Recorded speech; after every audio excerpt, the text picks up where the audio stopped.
love that personal challenge of like, okay, I have to pick this up and I'm going to be strong enough. I'm going to work hard. If, that work ethic that was in me just really was exemplified through weightlifting and bodybuilding.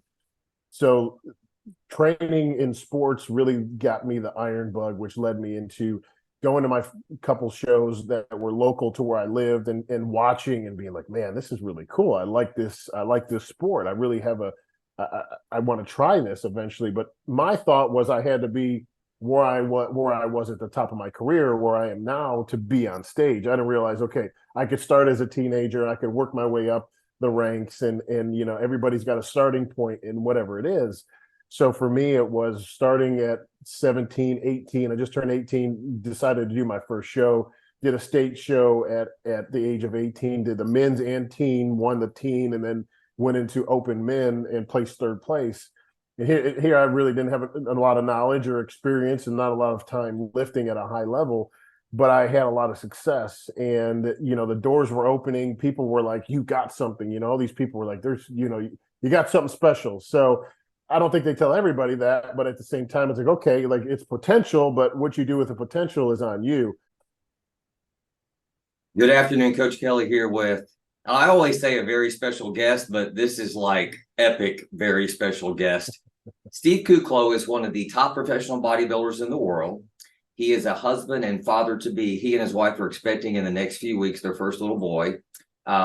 He is a fitness coach. He is an entrepreneur.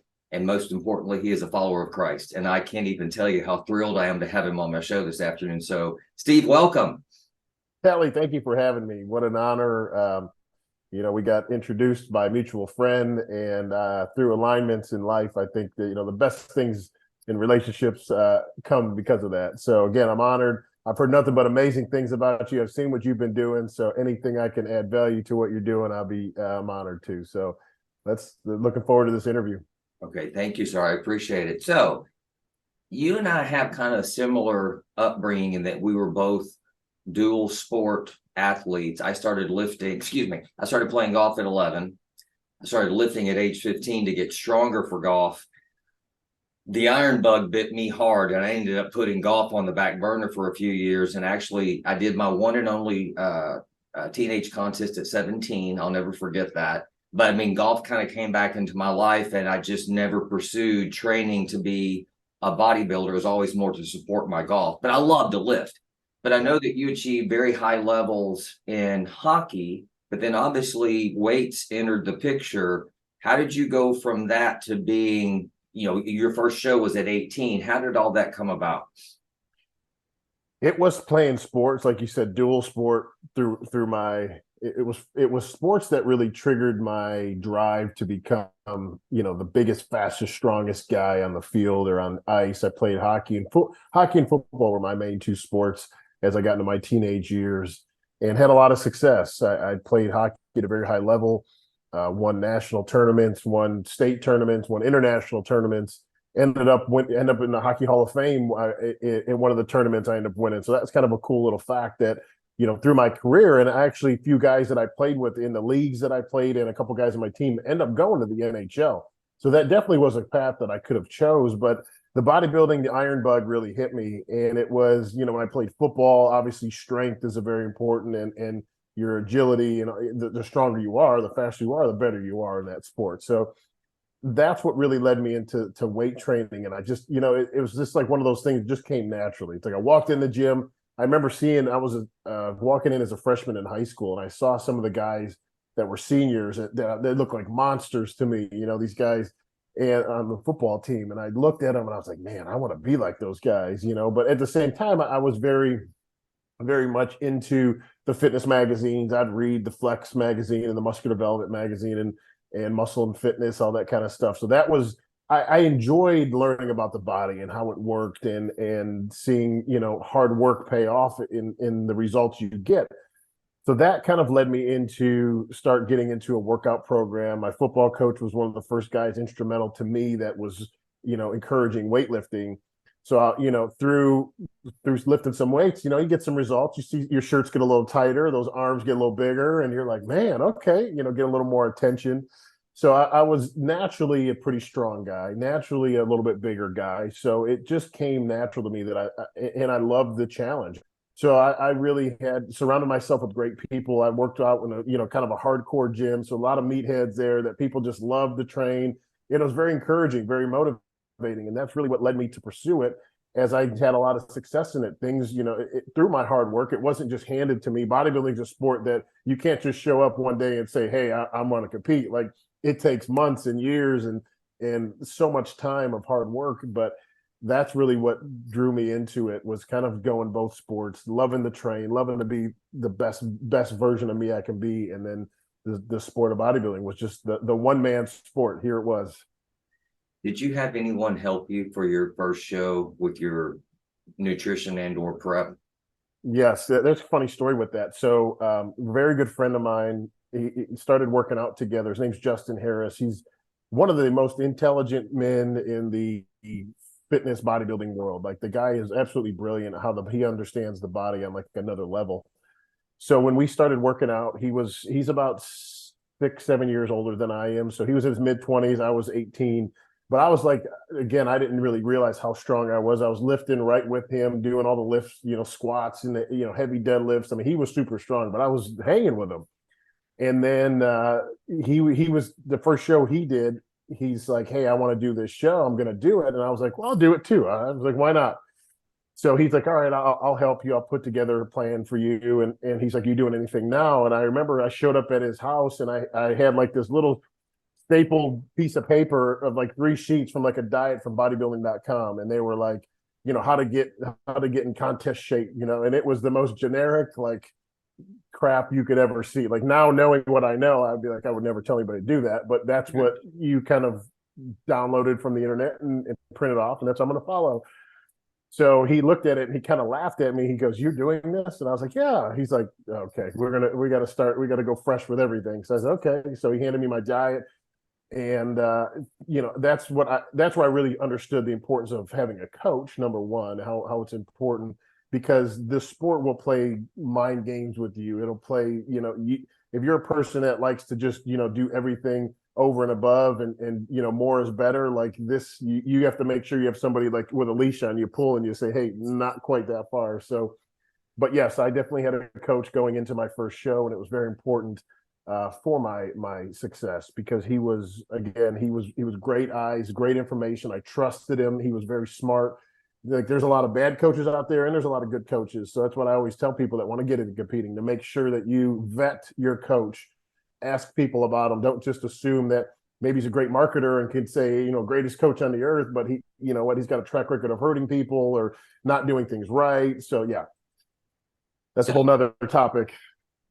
and see, and I didn't, I grew up in East Texas and I didn't have anyone helping me. I just did it based on what I was reading from the magazines. And, I got in good shape, but I ended up losing too much weight, probably the last 7 to 10 days. And I probably came in 5 to 10 pounds lighter than what I could have been, based Right. on where I was a day later after eating some food and just seeing the difference. So anyway, you live and you learn. Yeah. So after your success with your first show at 18, when did you get it in your mind that you could be really good, that you could be a professional? I went from that first show I went on to like the state level show and did well. I won the teen, and then I ended up doing place second or third in the men's open division again. And then I went on to teen nationals, and it was at teen nationals where you're in front of a lot of the pro judges and a lot of the kind of like the heads of the sport. So I'd actually won the heavyweight division in teen nationals in when I was 18 and 19. And it was at that point that people started reaching out. Like, I had magazines reaching out, I had supplement companies reaching out. They wanted to. The first company I was ever with was Muscle Tech, and I was doing like the before and after pictures, and they had did a big article on me as like the next big thing and the guy to look out for. So through that, it was a lot of success in my hard work in getting on stage and getting the results. That's something like people always ask, well, how did you get sponsorship? I just said, I let my hard work speak for itself. I went on stage, I had success, I won the shows, and people start knocking on my door. So that's when I kind of knew I had something. Like the judges were like, "You got, you know what? You have a lot of potential. You should continue this." And then, like I said, people were reaching out, magazines. So I'm like, okay, I have something here. I'm definitely going to start investing more time, effort, and energy into this. That makes a lot of sense. Yeah, So when I first started lifting, give or take, Lee Haney was in the middle of his 7-year run of yeah. winning the O, and the likes of Labrada and others were chasing him. But um, what was it like emotionally from you from going from that first show at 18 to actually competing on the Olympia stage? Because that just seems like another world. It is like I recall the first time that I got on the Olympia stage. I remember Bob Ciccarello gave me some advice, and he goes, the first of Olympia is always the best Olympia to do for you because there's really no expectations. He's like, if you do terrible, it's your first Mr. Olympia. If you do great, it's your first Mr. Olympia, and that's great. It's all icing on the cake from there. But I remember getting like there's this huge backstage. I mean, there's all this production that goes into Olympia. It's a whole nother level, and there's 10,000 people there in the arena. And I remember standing in line, getting ready to go on stage, and I just it's almost like it was like kind of an outer body thing where I took a step back and I'm like looking around like I'm a fan, like a deer in headlights, like. And then I realized, like, man, I'm about to go on stage. I got to get my act together. I got to get focused on what I have to do. And it's like, when you're on stage, it's war. Like, yeah, we all love the guys. The camaraderie in the sport is great. The friendships are there, but like when you're on stage, you're like, okay, like we're battling this out for a paycheck and obviously a title on the line. So um, it was like it was kind of surreal because it's this combination of years of hard work and years of blood, sweat, and tears and failures and wins and to finally get there and reach the pinnacle of the sport, what's the Super Bowl of fitness and bodybuilding is the Mr. Olympia. So it was just a surreal moment, and and like when you think about it, you're like, man, that's one in a billion to get on that stage. You're just to make it to that show. You're one of the best in the world at what you do. So like when you understand it, it's a huge accomplishment. But at the same time, it's like you still want to win. The competitor in you is like, I want to win. So that's always been there for sure. Steve, how long? So 18 first show. How old were you when you competed in the O for the first time? 20, 27 was my first Mr. Olympia. Okay, so Yep. that's a lot of hard work to get there. Yeah, I mean, it was a lot of that because now it's a little bit easier to turn pro. They give out more pro cards. Back when I was competing in 2008, 9, 10, 11, when I eventually turned pro, they'd only give out a handful of cards a year, like maybe two or three. So the amount of guys turning pro were minimal, which meant the national level was just the quality of guys were so high, and it wasn't watered down. It was the doing nationals back in those days. They were getting as much publicity as like the top pro shows because people were watching who's going to be the next pro, who's going to be the next guy to watch out for. So it was really cool to be a part of that era. But yeah, I mean, a lot of shows, it was second place at USA's. Man, I missed it by one spot to turn pro. So yeah, there's a lot of disappointing times, but they just refine you and make you better. You can't let it take you back. It's you got to keep moving forward. Our struggles make us stronger. So, Sure. what's your most significant takeaway from competing in the Olympia? I know you're not done, but what's your most significant takeaway? I, you know, to me, obviously you're getting in front of all these people and just to see like the support and the rally and the energy and like it's just something that's surreal. Anytime you can get on the stage and there's 10,000 people yelling, there's a sense of accomplishment that comes with it. And it's just an energy that like no drug could match. I don't care what it is. It's just like you can't compare with that. I mean, people that are, speakers or DJs or artists or athletes, they understand that rush that comes with it. I think anybody that retires, that's what they miss.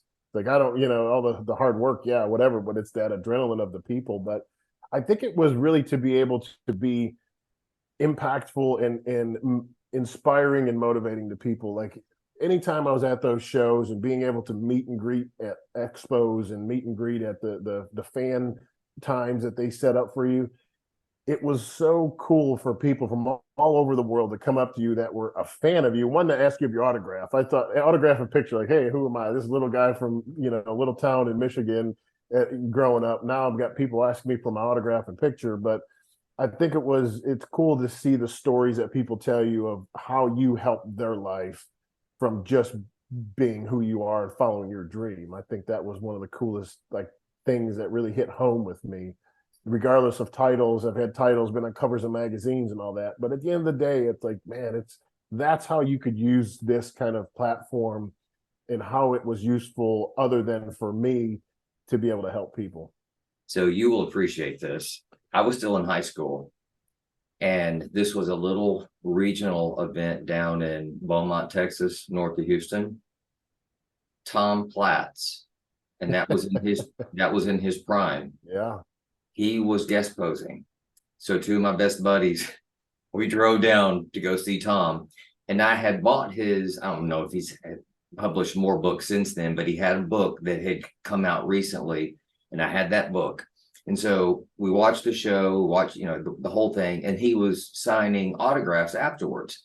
And I waited back because I want to talk to him for a second. So when it finally came, it was my turn. Walk up, extend my hand, introduce myself, and I asked him, "How are you doing with those 180s?"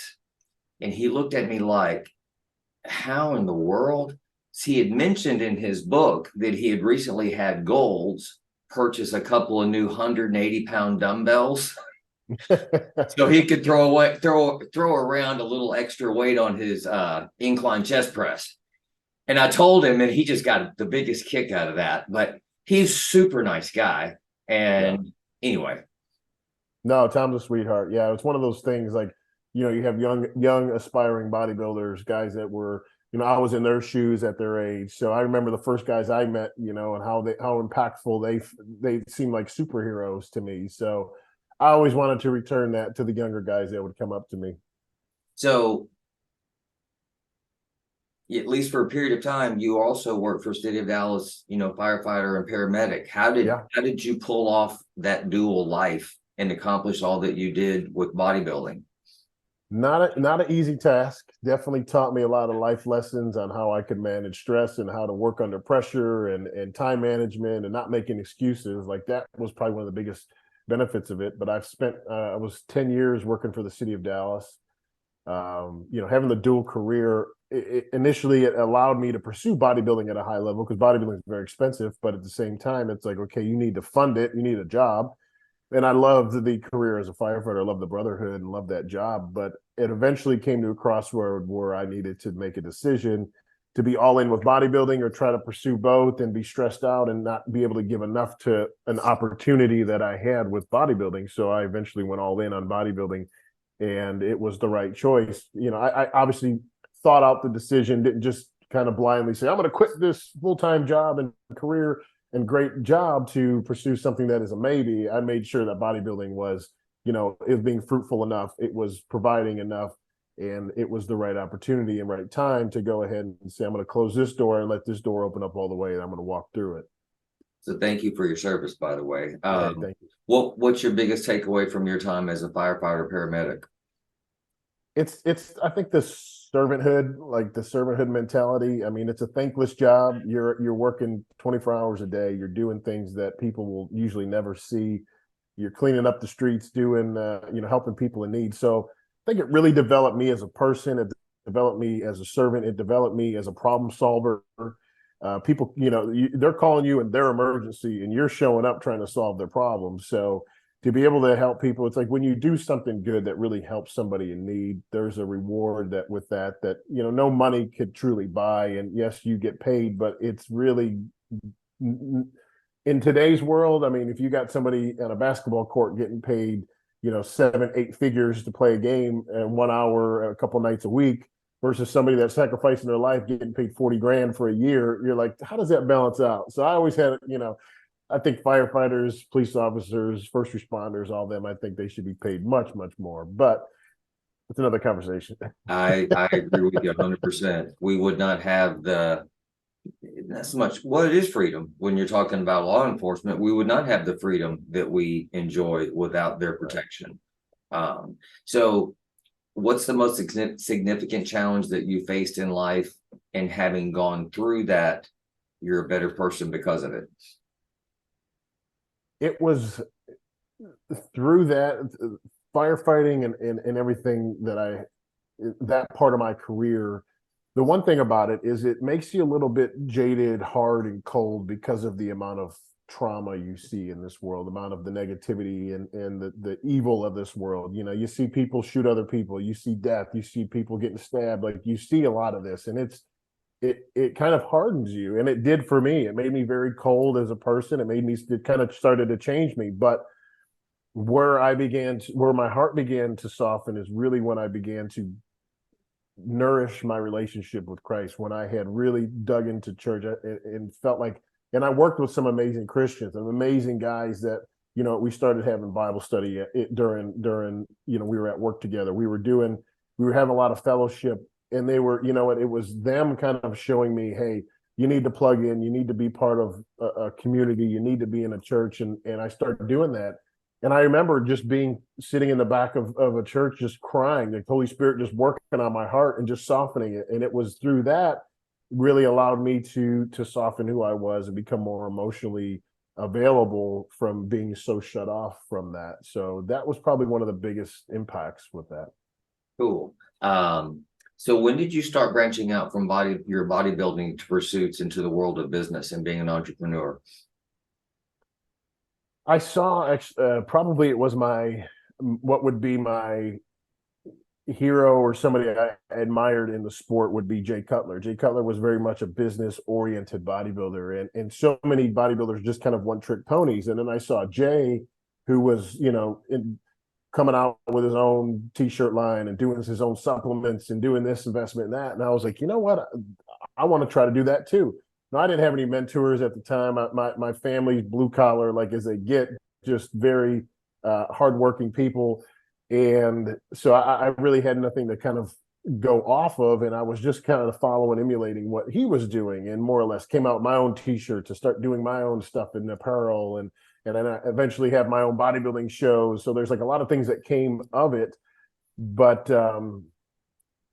that was kind of that entrepreneurial drive that I started seeing opportunity, and me being who I was, I'm my own brand. So it's like, you know, learning to understand branding and marketing. And I enjoyed it. I enjoyed the challenge of business. I'm more of a visionary where I'm like, okay, I could see something really cool, and I could start to piece this together, and how do I do this? So, and then eventually, you know, got involved with some mentors and some coaches and some friends that were very successful in life, and they were very instrumental in helping me plug into things, and then, you know, connect me with the right people and help me, give me some direction in growth. So I give a lot of my success attributed to my mentors and people that were very helpful in my early days, because I mean, I would have definitely not figured it out myself.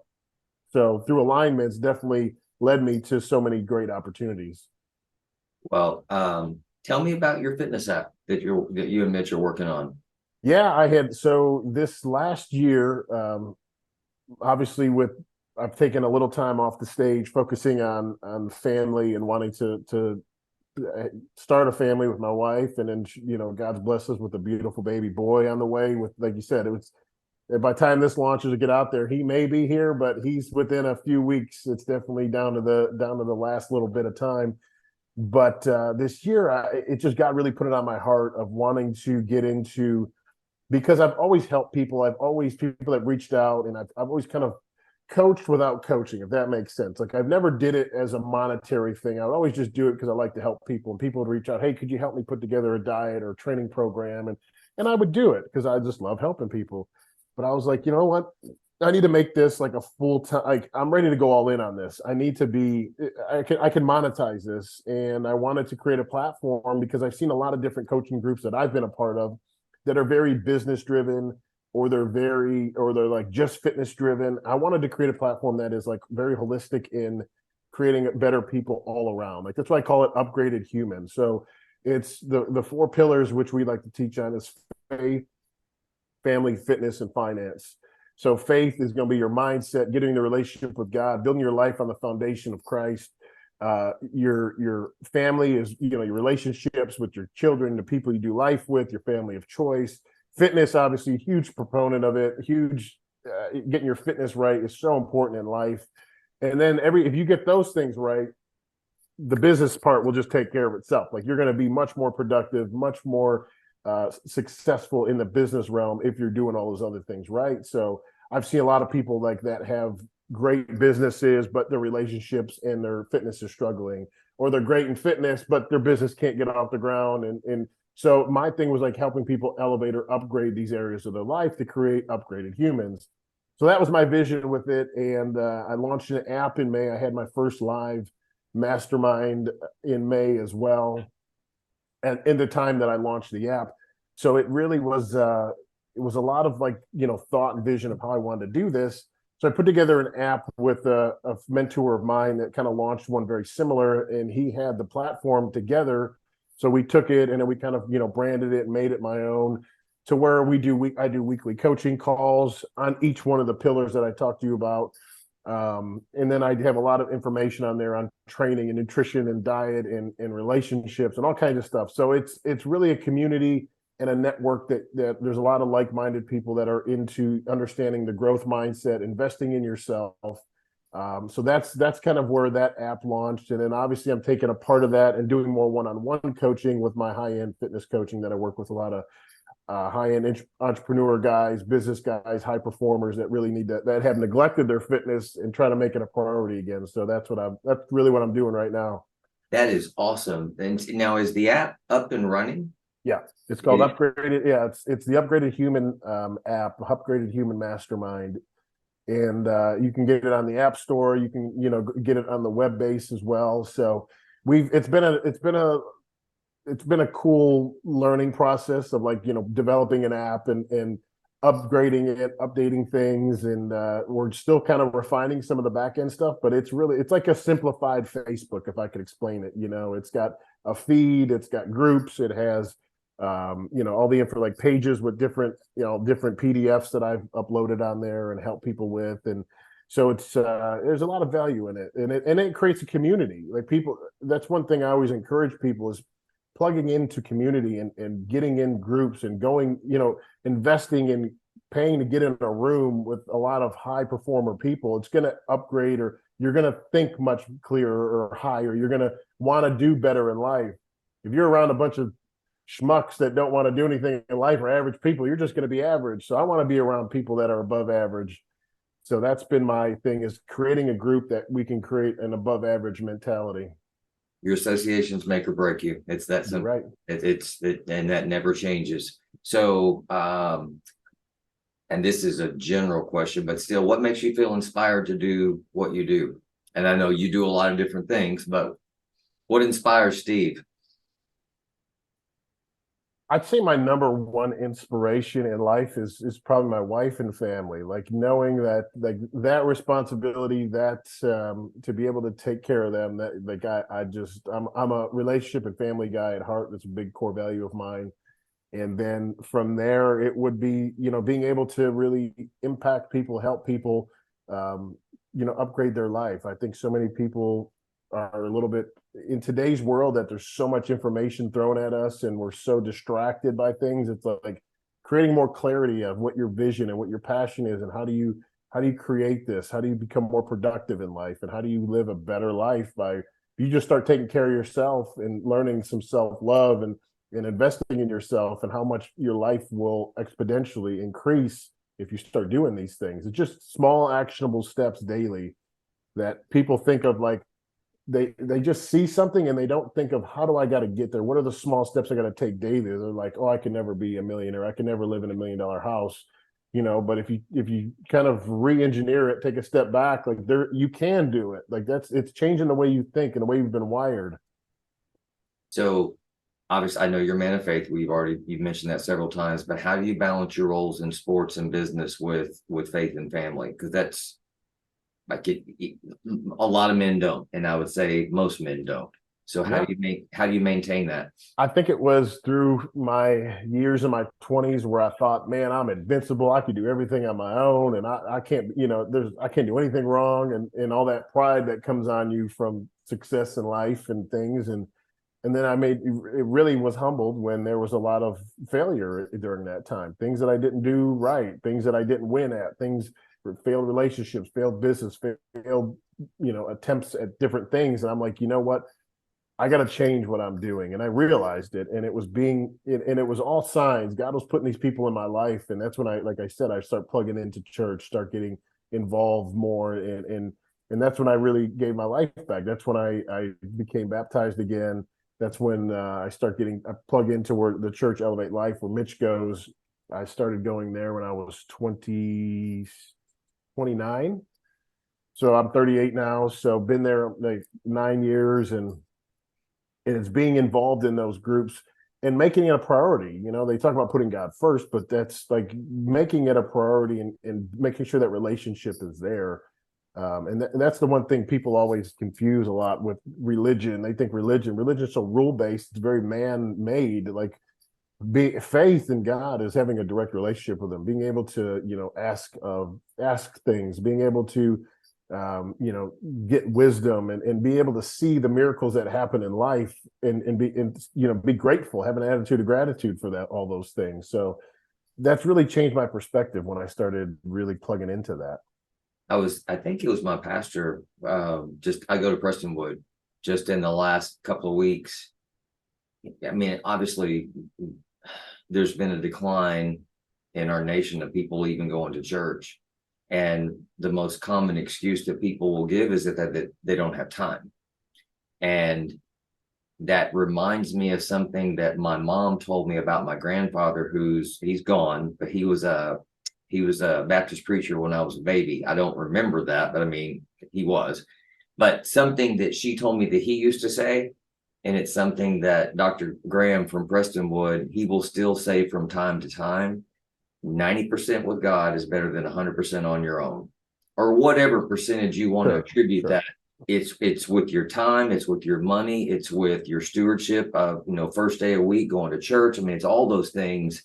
Having God on your team, it's a lot better than trying to do it. I don't see how people go through life without faith, without a relationship with God. I don't, and it was me being humbled, taken to my knees more or less in life, that I kind of said, you know what, I'm submitting, and this is, I need God on my side. Absolutely, I can't go through this alone. And then just seeing how much more fruitful my life was. My pastor always says there's two things: you give people something to respect, and give God something to work with, and you're going to have success in life. So to me, I see, he's blessed me with the most incredible woman I could ever dream of. I got a baby on the way. Like, the opportunities of things that in my life that have happened, and I believe because of, being plugged in the right house. And like, we're involved in a big men's ministry as well at our church. It's called Mighty Men, that we meet. There's 400 men that meet every Saturday morning at 7 a.m. Like, yeah, there's a lot better places and things I could think about doing at 7 a.m. on a Saturday morning after a long week. But you know what, getting there, plugging in, having fellowship, like, there's such an energy and so much growth that's happening there, that, like, you just have to be there. I think, yeah, there's been a lot of negative things associated with church, more or less. But I think if people start just plugging in and give God 30 days, just see what he can do with your life. And when people start doing that, they're going to see results. I agree. So what kind of change gears just a little bit? What are your thoughts on personal development, and how's that contributed or helped contribute to your success? I say that in the recent probably 5 years, I've really dug into developing myself personally more than ever. Yes, I've spent years and years training and improving my physique, and that's personal development. That is one component of it. But I've really realized the value and importance of continuing growth into your mind, putting the right things in your mind, the right messages, the right books, plugging into groups, masterminds, getting around the right people. I have this growth mindset now where I want to absorb all this information. I want to read books. I want to be around people that are excelling in life much greater than I am. I want to be around this because I feel like I'm a sponge. And that was something I really committed to myself in the last few years. Is I said, I really, yes, would say I'm happy with what I've accomplished, but I want to accomplish more. And I want to continue this because in my opinion, I'm like, if you're not growing, you're dying. If you're not on a trajectory that's going up, you're going down. So I think all through life we have the opportunity to grow into, no matter what age you are, you could start. Like, it's never too late. So if you start, whether it's picking up a book and start reading it every day, or reading your Bible every day, doing daily actionable things that attribute to your growth, that's how you truly grow. But in today's world, everybody wants instant gratification. Everybody wants, hey, I want to make one post and I want to be viral and I'm going to be a millionaire if I just work one day. Like, that's the way we are being programmed to think. But it's years of hard work, and that allow you to get there.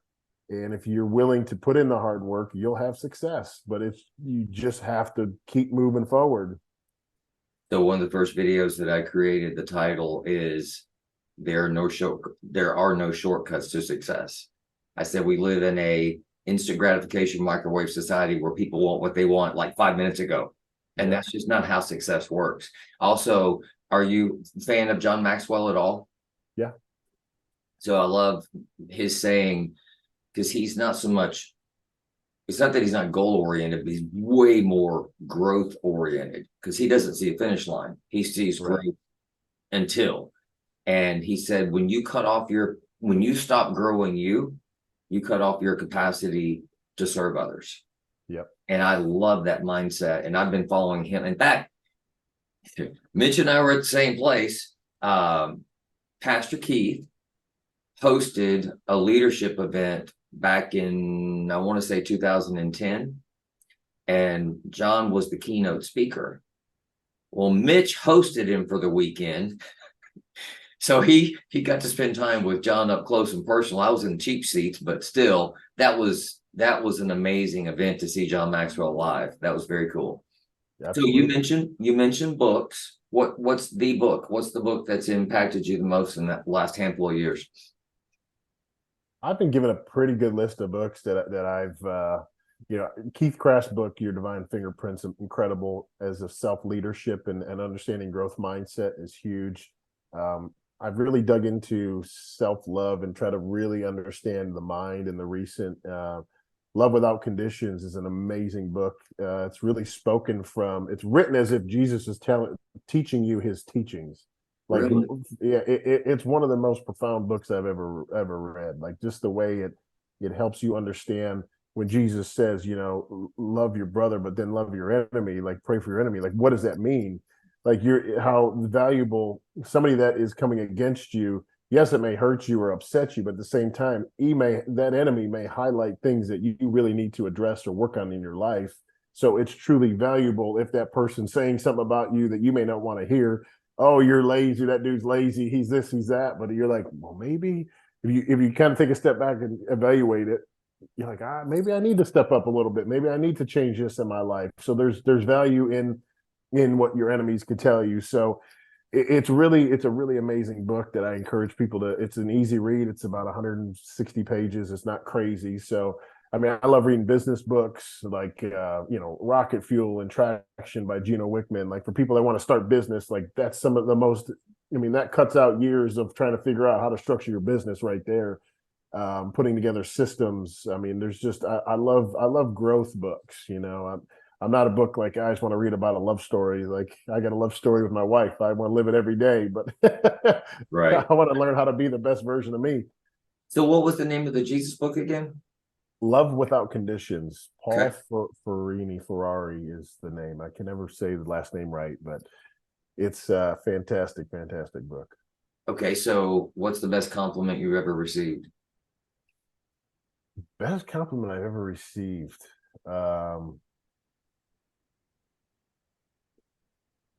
I think it would probably be like when I worked on the fire department, when somebody would tell you just a simple thank you for your service, like you're being recognized for your work and sacrifice. Like, ultimately, like, I'm not a person that needs to be like stroked, but when somebody appreciates what I do for them, like, that goes a long way with me. So I think that has yeah, I've always been complimented, man, you got great calves, your physique's incredible. Like, that's great.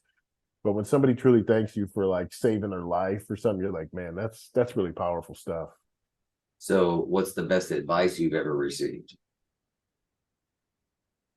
Live life with no regrets. My high school football coach told me that, Okay, and that one really stuck with me. clearly, because that was a long time ago. Um, what would your friends and family describe what you do now? And I know that you wear a lot of different hats, but how would they describe you? I'd say hardworking, generous, and definitely a people person. Okay. So if you could have dinner with three people, past, present, or combination thereof, who would they be? Three people. I'll tell you. I'll start with my number one, and I'll say Jesus, not to be like uh, like, oh, that's everybody's going to say that, but I'll tell you, like, I actually was asked this question on another podcast a few weeks ago, and I said Jesus, and I said the reason why. I said, one, like, the man has lived the perfect life, the sinless life, but to me, what I'd love to know is, like, when he left his family at 12, went off, from 12 to 30, what did he do? I want to know, like, what did he do? What did he learn? I want to learn from him. So that's one of the things I would love to sit and talk to Jesus about over dinner. It's kind of amazing. Like, one of my mentors told me a while. He said, when I first kind of went to one of his masterminds, he had said, write down a dream list of the top 25 people that you want to meet or be in or connect with in life. And if I wrote down that list, I'd say I've connected with at least 20 of those people, to where I've been either to have dinner, been call a friend, I got them on my phone. They, like, my network has expanded so much by, what, it's kind of like envisioning it, but also writing it down to say, what, this is, you're putting it into, like, existence. I'm going to make this happen. So I've surrounded myself with some absolutely amazing people in life. If I was to say some other people, I would say somebody, like, I haven't had dinner. Now, I've been in the same room, been in the same area as like Donald Trump. Now, I could say Donald Trump because that guy, what, he goes from being one of the most liked and hated people in the world, and how he's managed and created an empire. Like, I think that guy has a different way of looking at things that a lot of people, um, you know, and I like people that are willing to step outside the box. Like, what, you're gonna be attacked, but um, those kind of people are the people that really impact me. So I know it's two out of three, but that's what I could think of right now. That's okay. So I'm curious, how old were you when you wrote the list of the top 25 people? Probably 4 or 5 years ago, about 4 years ago. And you've reached, you said about 20 of them. Yeah, Well, you need to make a new list. I know. You're I about to know. run out. I mean, there's other mentors that say write your dream 100, but I like the 25 makes a little bit more, reasonable. Say, I want to connect with these people in one way or another, and sure enough, whether it's have been doing business, whether it's being connected, being in the same room, have creating a relationship in one way or another, like, I've been able to do that, and it really showed me when I had my live mastermind event this year I had in this past May, when I had reached out to seven people. Like, they were the first seven people on my list, and I reached out to them, and every one of them said, yes, I'll be there. And I was like, I'm not asking for this for free. Like, I want to pay you. What's it going to take to get there? And 90% of them are like, listen, you're my boy, you're my friend, like a brother to me. I'll be there. You don't have to just pay my way to get there. And just being able to do that, and seeing, like, how important relationships are, and nurturing them, and just being more of a giver. And then when I've asked, like, I've been absolutely blessed, way more than I could ever ask for. That's amazing. So, what advice would you give your 20-year-old self? I would tell my 20-year-old self to get involved to continue the growth mindset, continue to learn. I think it's like when you get out of school, like, the last thing you want to do is pick up a book and start thinking about learning and studying again. Because, like, I just spent my whole adolescent life studying. But to me, like, continuing the growth, continuing learning, reading, plugging into groups, masterminds that are available for whatever you're trying to get into. If it's fitness, if it's real estate, if it's whatever it is, like, get around the network of people, because they say your network is your net worth. And if you could really plug into that, like, there's huge value to that. So it's interesting that my mind just went a couple different places, but the first book that I ever received, I was a junior in college for Christmas. My aunt and uncle gave it to me. And at the time, it was a brand new book, and I still have it. Harvey McKay, How to Swim with the Sharks Without Being Eaten Alive. Classic. That was my first book on personal development. I had no idea that that world of information existed. Yeah. And I have been a sponge ever since. My partial libraries behind me. I mean, I love to I've probably been following John Maxwell since the 90s and Zig Ziglar and Jim Rohn and just I love to learn. So rapid fire, we talked about this and you said you were cool with it. So 7 questions, just quick answers. Yeah. How much did you weigh when you first started lifting? I think first started competing, I was 200 pounds. You're a big guy. Yeah. So what's your best competitive weight at, let's say, at the Olympia level? 288 was my biggest Good on grief. stage. And I did not ask you before, Steve, how tall are you? About 6 foot. Okay, okay. That's still an incredible amount of muscle. Yeah. So what are your best lifts in terms of strength? Because you said you're a strong guy. I definitely can move some weight. I've done 200-pound dumbbells for chest, set of 10 for dumbbell press. I've squatted. I'm because bodybuilding isn't, people think, okay, you're going to be a super strong guy, like a power Right. lifter. They think power lifter, but in bodybuilding, it isn't necessarily that. You're not judged on your strength. But I've done on squats, I've done 405 30 times. It was at a expo. I got thrown into a competition. I did 30 reps with 405, so that's pretty strong. I've incline benched 585 before, so I've got Really? some, yeah, squatted I think close to 700 before, raw, not with a suit and the whole powerlifting thing, just training. That's very impressive. So at your level, and I know you're not done, how many days and or hours on average do you train to maintain and or to continue to improve? Because the one thing I always try to tell people, fitness is a lifestyle, and I just, you got to do it every day in some form or fashion. Now I train with weights, probably an average 4 to 5 days right now, just to maintain, just to keep what I have. When I'm in competition mode, it's 6, maybe 7 if I need it as we're getting closer, but it's up to that amount of volume on a regular. Okay. Um, Average number of calories off season per day. When I've tried to really put on weight, it's in the 5,000 to 5,500. Okay. And then pre-contest. Get down in the 32 to 3,500 range. It's still a decent amount, but you're burning so much, you're starving.